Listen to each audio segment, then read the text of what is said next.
Yo, what's up guys? Today I'm showing you the 5 best tips on how to improve in Clash Royale and reach 10,000 trophies with the new update. So let's just get into the tips right away. So in the first tip I would just want to tell you about sticking to one deck. I think that's probably the most important tip, if I'm honest. Like, if you stick to one deck, it's much easier to improve.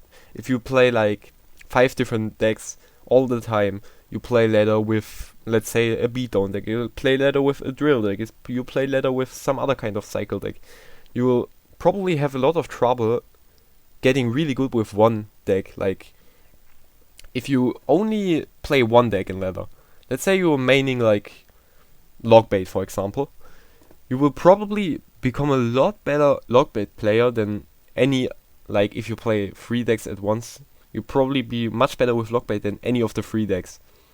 So I think that's really important, just getting better with one deck. And also, like, if you don't spend too much money on the game, it's also good to like only level up one deck. You will have your cards faster leveled up, you have your cards to level 15 faster. Also, you just focus all your resources on this one deck, meaning you can play this deck all the time and play more with the deck and also improve more.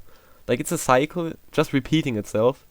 If you stay with one deck, just trust me with this, it's actually the best tip I can give you.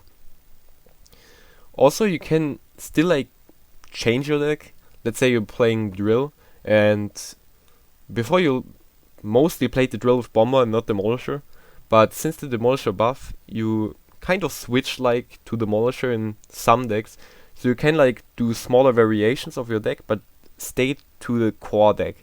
Like, not, for example, not going from Drill to like Giant. Okay, tip number 2 is don't overspend. You have to be mindful with your Elixir.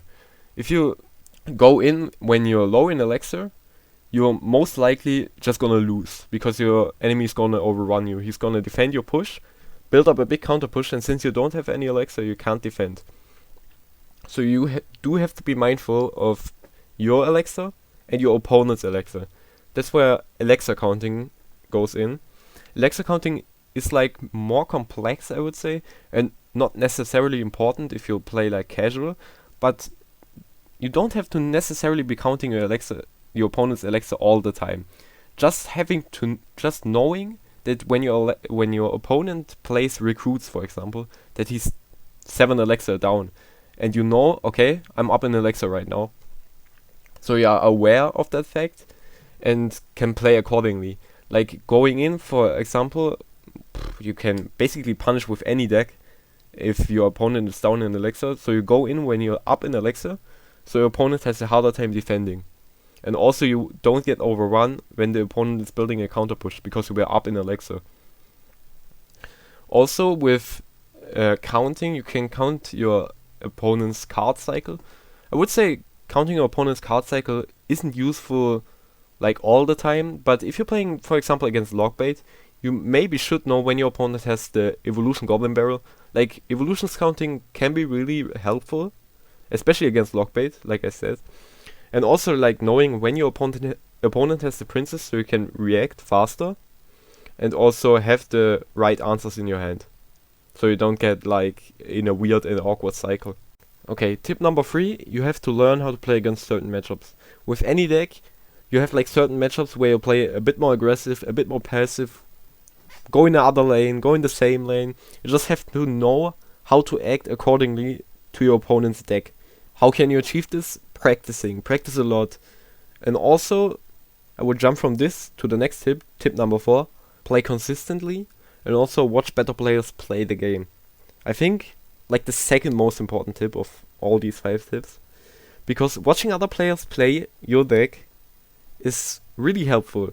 Like I said, you have to learn certain matchups, and learning those matchups while seeing other people play your deck is really much more easy than like finding out myself, that's not working, I have to do this, I have to do this. And I think actually watching like pros is the best thing you could do to find out how to play, and also your best placement of your card. Like, let's say for example you have the Fire Spirit and you're facing a lot of Lockbait, and you didn't even know that, but you can counter a Goblin Barrel with your Fire Spirit and Skeletons completely clean without getting any damage. That's actually really helpful. Like finding out those micro placements, getting you positive Elixir traits, and also getting you to know your deck better, what's synergizing better, which combos are good, and when I go in with my win condition against certain matchups. So I really think that's really important. And also the consistent playing part. I think if you want to improve, like in anything, not like, especially here in Clash Royale, but if you want to improve like in life overall, you have to be consistent, like in all things. If you want to be better in, like, I don't know, when you were a kid, you couldn't ride the bike. You tried to train riding the bike. You did it consistently. So you could someday ride the bike like a normal person could. So I think this is like where Clash Royale, improving Clash Royale comes in. Where you also have to be consistent, not giving up, and like be consistent with your play. If you really want to improve, you have to play like, let's say, half an hour a day. It's okay. But be consistent and not like play one day and then not play for a month and then be surprised why you're not improving.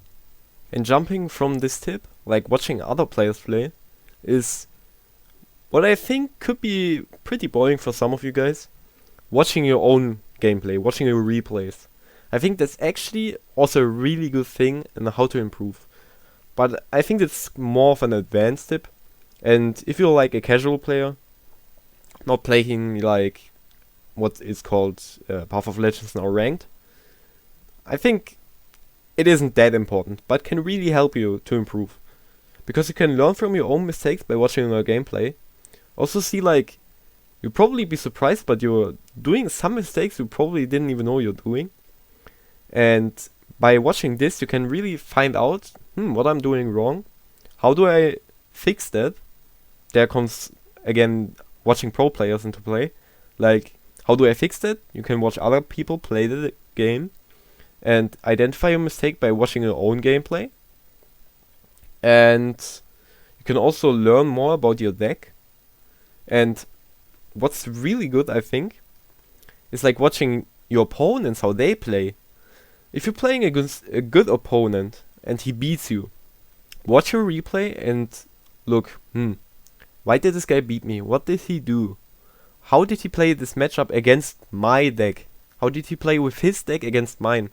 And this is how you can like better understand how you play against his deck. And really determine what you're gonna do in the next match. Also, one bonus tip for you guys is if you don't have your cards leveled up for the deck you want to play or don't have the evolutions, play classic challenges or grand challenges if you're good enough. So you can really play your deck and also play against some good players, better players, players who have actually like good placements in ladder or something. And you can also play against like meta decks. Oftentimes, if you're like in the first wins in the challenge, you're probably not playing against the best players. But I think that's a really good way of improving overall. So that's it, guys, with the video. I hope you liked those tips. I hope you could learn something. If you did, feel free to like and subscribe. And see you in the next one. Bye.